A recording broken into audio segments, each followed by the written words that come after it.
and welcome back to Up the U's, the channel dedicated to my love and hopefully your love, all things Colchester United. We kick-started our 25-26 campaign off with a 1-1 draw at home to Tranmere Rovers. I was thankfully enough to be able to be joined by Tranmere fan Zach that made the over 500-mile round trip, and he gave us his view on what he thought about the 1-1 draw. So I am joined by Tranmere Rovers fan Zach. He not long got in from the long trip at the weekend. Zach, thank you so much for joining me, mate. My pleasure, Ryan. Nice to be here. Thanks for having me. No worries. Appreciate, like I say, appreciate you being here. So, opening game of the season. Did it go the way that Colchester wanted it to go and Tranmere wanted it to go? Maybe, maybe not. But we'll get into that into a little bit more detail. But from a Tranmere Rovers fan, a 1-1 draw. Are you happy with that? Would you take that? It's an interesting one. It's one of those where I would probably have taken the point before the game. I know that I saw that Colchester have had an interesting summer and has an improved season from what you've been getting used to the last few years. Last season, I knew it was going to be a tough game. You've got a good squad. You've got a really good manager for this level in Danny Cowley. Um, and it was a really good home crowd on Saturday as well. You've definitely got a few more people through the door since the last couple of times I've been to Colchester in 2019 and 2023. So obviously Colchester came into it quite positively. We did as well, and it was a good game. Like quite. Both teams had some good moments and played some good stuff. I was disappointed how we failed to build on the lead once we got it in the first half. I was a bit disappointed with how little we threatened your keeper, but at the back we were fairly solid throughout, and we put ourselves about all over the pitch, and and did have to fight to keep the point towards the end, but we did that quite well. Was a really good goal from Colchester to level it, and a good game overall. So on the whole, I can't grumble too much. It was disappointing to concede in the 86th minute, but I would definitely have taken the point before the game. It's not too bad a start to the season for us at all, to be honest. I suppose for both teams, the undefeated season is still a possibility. So it's one of them where yeah, obviously for both teams, they wanted to get off the mark of the season, get that first win, and sort of build from there. For us, probably very similar to you guys. There was a lot of new faces in the door that we were excited to hopefully see play. Some of the players that stood out for me, I thought your back three that you had, was it Turnbull, Smith, and O'Connor, Mm, solid. I thought they were in the yeah, first half. They were very. It was very tough to try and break them down, and I think it was only until the sort of like 35th minute or something when the ball just fell to Goodwin and he just took a shot from miles out and just thought, we've just got to get something. It was a very hard team to break down, and then having which I didn't even realise having Smallwood in that midfield. As soon as a friend of mine, Mitchell, that's been on the channel a few times, he always says to me, "Is that who are some players to look out for?" And as soon as I saw the name Richie Smallwood, I was like, "Brilliant!" I thought he was still at Bradford, but as soon as I saw that, I said to him, "I was like, he is going to dictate the game. He's the one that will just come up in little pockets from different places." And yeah, your back three. It was the same for us. We didn't really give Luke McGee much to do in goal, which for me was good because, and probably the same for you with Macy. McGee's a really good goalkeeper. So I sort of was sitting there thinking, I don't want to be taking loads of shots because he's probably going to be saving them all. We need something sort of special. And yeah, I see at 86th minute, Lisbie pulled an absolute rabbit out of the hat and put one in top bins. yeah, definitely. It was quite an annoying goal to concede because not because of faults our end, but I just thought afterwards, Christ, how many times out of 10 is that flying into the top corner, away from the keeper but not over the bar? When you have a go from that sort of distance, but it was a cracking goal to level it up. I do agree with you. I think the backlines are definitely the main positives for both of us following that game. Nathan Smith, I would like to point out, had a really solid debut. He's another really good signing for this level from us, I think. Just been involved in promotion with Port Vale, like Richie Smallwood has just been involved in promotion with Bradford. It's been an interesting summer for us because we've had a few notable outgoings like Regan Hendry off to Mansfield, Josh Hawkes and Kieran Morris, long-time members of our squad, both off to Oldham. So we've been building from the back, and I'm still getting to know our new faces at the moment. But most of our recruitment has been at the back and in midfield. We've signed an attacking mid in Sally Whitaker from Notts County, who didn't get on the pitch Saturday. I'm looking forward to seeing more of him.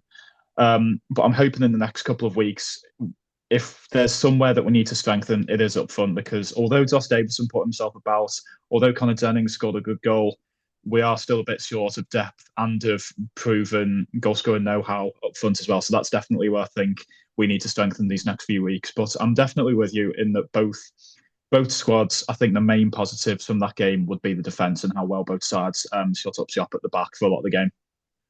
Yeah, no, like I say, when I sort of saw on all that sort of platforms of how you set up in the 3-4-3, I was sort of thinking like it's gonna be a very difficult team to try and break down because in the attack you have your wing backs getting round the wingers and providing the width, and then in the defensive transitions, Norman and was it Bro on the left that you had?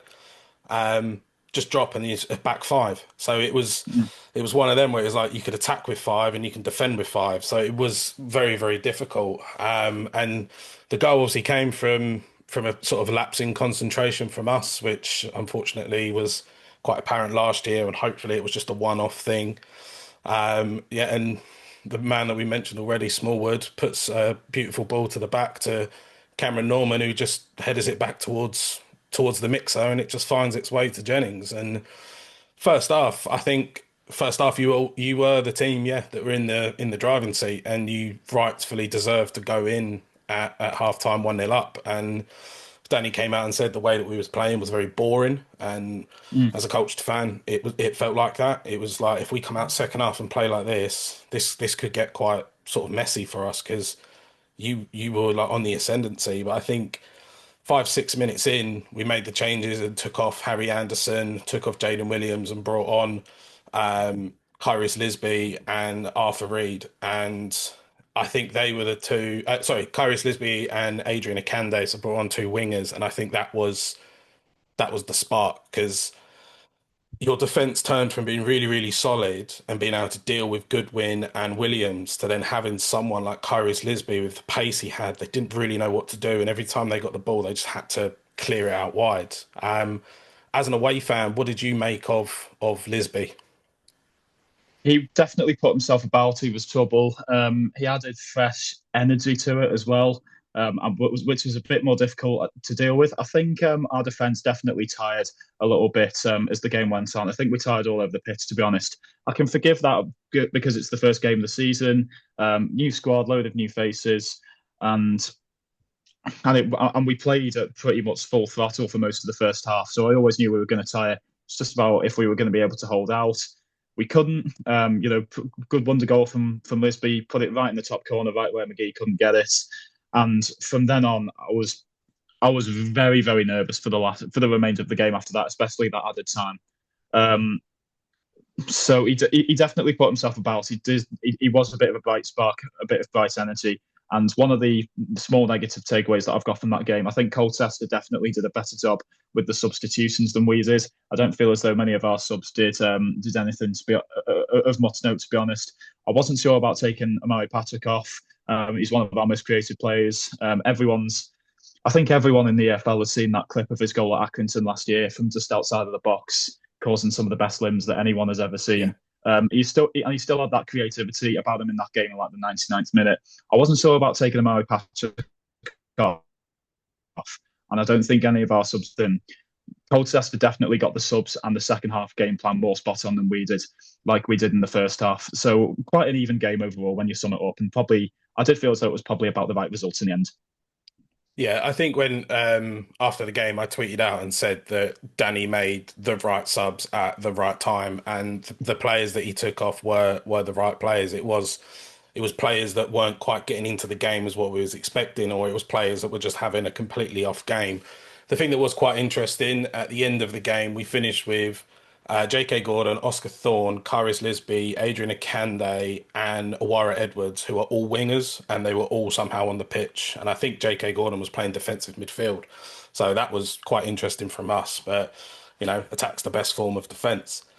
Obviously, we've mentioned Lisbie. Was there any other sort of players that stood out for you in a Colchester shirt? Like for me, Richie Smallwood, Cameron Norman were very, very good for you. Your whole back line was very strong. I was actually impressed with Davidson. again, before the game, when Mitchell said to me, the three that I pulled out were Smallwood, Norman, and Davidson. And I said with Davidson, he is a big striker that will just throw his weight around like an ex-Colu Tranmere player, Luke Norris. He Mm. might not be the fastest, he might not be the most prolific, but he will just run around the pitch and just throw his weight around. So for you, was there Yeah. any Colu players where you sort of looked at them and thought, I wouldn't mind them in the Tranmere side? It's a bit of a difficult question to answer because I'm not entirely familiar with the Colchester squad. I thought your number 19, just looking at his name now, Goodwin. He put himself about. There was always a bit of a threat down the wing as well with Edwards, number 21 for you. He was causing a few problems for us on a few occasions. You were getting a lot of balls into the box, so credit to your wingers for that. And our defence definitely had their work cut out for them when it came to getting the crosses and getting the clearances um, sorted. So yeah, I think your two wingers, Edwards, Anderson, the lad that came on for Anderson as well, can't not quite sure who that was, and Lisbie, probably the three standouts for me, to be honest. You're very much correct about Davison. He's got a lot to prove. He had a disappointing first season with us last season. However, he started to come good towards the end, and he's worked very hard in both the last preseason game that I saw and on Saturday. So hopefully, better things to come from him. But yeah, those would be my standouts from my point of view, from the limited knowledge of Colchester squad that I do have. No worries, awesome. So obviously us CoU fans, we get to see sort of what the ground looks like from the home end. In terms of an away fan coming to the ground, was it fairly easy to sort of, I would say fairly easy to get to the ground. Obviously, the train station's a long way away, but in terms of as an away fan going to a ground, how was it? Was it good? Was it bad? Was it sort of indifferent? So what did you think? It's not an amazing stadium, but it's not a bad one. For me, I quite like Colchester away because most of my family are in Harwich, which is not too far just down the road. It's a bit of an interesting one how I've got a mixture of the Wirral and Harwich and Colchester for a family, but there we go. So I actually came down on the Friday, stayed nearby, and got two birds with one stone that way. The ground itself, I've been a couple of times before, and yeah, it stands out. You can't miss it when you come in off the motorway. Facilities are nice. The away end was quite well ran. The queues went down fairly quickly, and no problems at all with the stewardings. They were more than happy for us to have our drum in there and go wherever we wanted.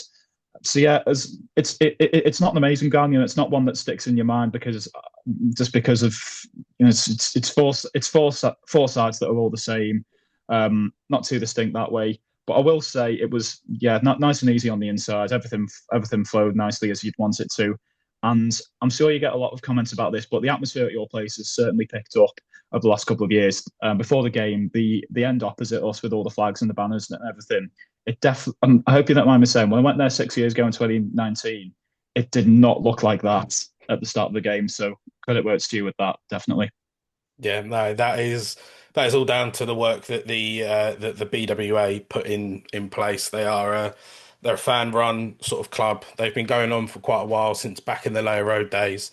And they've taken the inspiration from abroad, from like what you see Hmm. in sort of like Turkey and Spain and stuff like that, and they've sort of brought it to our league. And it makes me laugh now when you go to other clubs. Like I think last year we went to Crawley, and not last year, sorry, the year before we went to Crawley, and then they started waving the flags, and then you sit there and think, well, they didn't do that like 4 or 5 years ago when we played them. So it's sort of seeing what we're doing. Our club's starting to sort of go, oh, we've got a couple of flags sitting around. Can we do the same sort of thing? But yeah, that was then going to be my next question to you was going to be before the game with all of the flags. Was it one of them? Like the one thing we haven't heard is fans chanting like, "What the hell is that?" It was it something where you stood there and was like, "Fair play, that looks incredible." Because to us, we can't see anything because there's flags going all over the place. But from the other end of the ground, what did you think it looked like?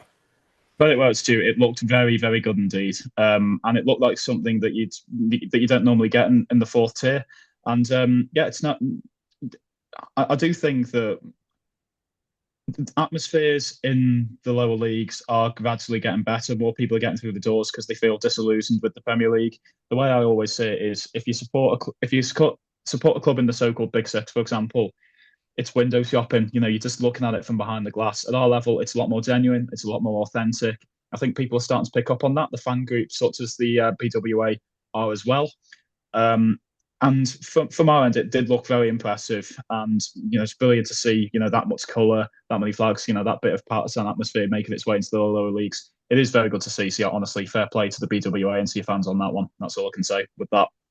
Awesome. So I know there's been one game for Tranmere, but also you had the pre-season. How are you thinking Tranmere are going to get on this year? Is it going to be another sort of bottom half table, or are you sort of thinking more like us maybe last year, a late sort of push to the playoffs, or is this a Yeah. start of a rebuild for you? It's the start. I think probably the last one, start of a rebuild. We've had a very wide spectrum with where people have been putting us in these preseason predictions, and that brings to with our own fans as well. Because as a club, we are still not in a great position. We're still owned by Mark Palios. I'm not going to go into too much detail, but the ownership and the decision making over the last few years inside the club has been absolutely shocking. The matchday experience with us isn't too great at the moment. We've pointed the catalogue of failed managers. A lot of the recruitment has been terrible. We've finished in a lower position in the league for the last 5 seasons, and it's been quite painful to see as a season ticket holder. So we've had a bit of. We're hoping that we're starting to turn over a new leaf. No one knows what's happening with the takeover. I do apologise if that was going to be your next question, but I literally could not tell you because it's all under non-disclosure agreements, and we don't really get told much apart from quarterly updates where we get told that it's going to be done by X date. X date comes and goes. Then we get another update saying, "Hi, don't believe the reports. It's still in progress. Should have it done by X date." Process repeats itself. So we're still in a difficult position because Mark Palios still owns it and no one really knows what's happening. And with the uncertainty around the club, any manager and any player that still wants to come here has my full respect and support. Andy Crosby did a really, really good job taking over from Nigel Atkins in February onwards to keep us in the league, galvanised us, and got enough results together to get us away from the top door just about. And the recruitment over the summer has been encouraging, but there's still work to be done. We still look quite bare up front. We still need a few reinforcements. If I had to, if I had to ballpark where we'll be, I would say around about mid-table because we've got some good players, but we've still got areas that we need to improve on. But we are making steps forward, and I just really hope that this is the start of a new page for us, the start of a rebuild. I would take mid-table this year as long as there's no worries because we're in the middle of starting to build ourselves back up again. Last season was a disaster. A bit of stability this season would not go amiss at all. I'd appreciate that. So yeah, maybe around 11 or 12 if I had to say with the current situation at the club and the squad that we do have. But if we are going to bring in some good players up the top of the league as well, then maybe we could push for playoffs. Maybe, but I think at the moment mid-table, and I'd be quite happy with that to be honest after these last few years. Yeah, it's another club that are exactly in the same position that we was in at the sort of going into pre-season. Talks of a takeover. It's a bit sort of all exciting, but it's like our chairman come out, Robbie Cowling, and said like buying a house is probably the most difficult thing that you go through and think of all the paperwork for that. Well, buying a football club is like 10, 20 times like that. And Exactly. obviously our takeover fell through. It was sort of a thing where it was like these are the people that are looking at potentially taking us over. And then yeah, just radio silence. And then we didn't really hear anything until we found out that the takeover fell through. So probably the Tranmere fans are probably very similar to us. And so I wonder if it's going to be this ex-famous Hollywood actor that's got quadrillions of pounds, and we're going to do a Wrexham and climb the leagues. And then you sit there and think, Yeah, what if it's someone that comes in that just wants the land and kills the yeah, club, like does a Morecambe basically, kills the Morecambe. club off, and's like, oh, I could put some flats on this patch of grass. But Mm, no, absolute best of luck to you this season. I mean, the players that you've that brought was. in and the way that you played against us, I would, off that first game alone, not seeing anything you've done in pre-season, I would say that you'd be comfortable sort of top like, bottom half of the top half or top half of the bottom half, like in that sort of area. I think, Yeah, yeah, the way you played, you were very strong, you were very regimented, and like I say, the players that you've brought in, they are going to help you no end. And I don't reckon you'll be down near the bottom. I think there's I think there's a few teams that are in the league at the moment that have been floating around that area that I think this year might be the year that they may unfortunately drop out. So Yeah, yeah, I massively appreciate you coming on. Hopefully you can get some rest after the weekend, because I believe it was a very long old drive round trip for you. yeah. 280 miles from West Kirby to Colchester. West Kirby on the way to Colchester on Friday, and then the return trip another 280 miles on Sunday. So yeah, I did not fancy going into the office today. Let me tell you. So yeah, No worries. thanks very much for having us on as well. I've enjoyed chatting to you, and if you need me again for the return fixture in April, you know where I am. 100%. There we go. We've got you penciled in for when hopefully we make the 500-mile round trip to your way and hopefully come away with the 3 points. But Zach, best of luck for the rest of the season. Thank you so much for joining us, and take care, mate. Same to yourself, man. Take care. Thank you. Once again, a big thank you to Zach for joining me this week to discuss our home fixture against Tranmere Rovers. If you liked what you see, make sure you head down below, you give us a like, give us a comment, and also turn on the bell notification so you're notified of when I next upload.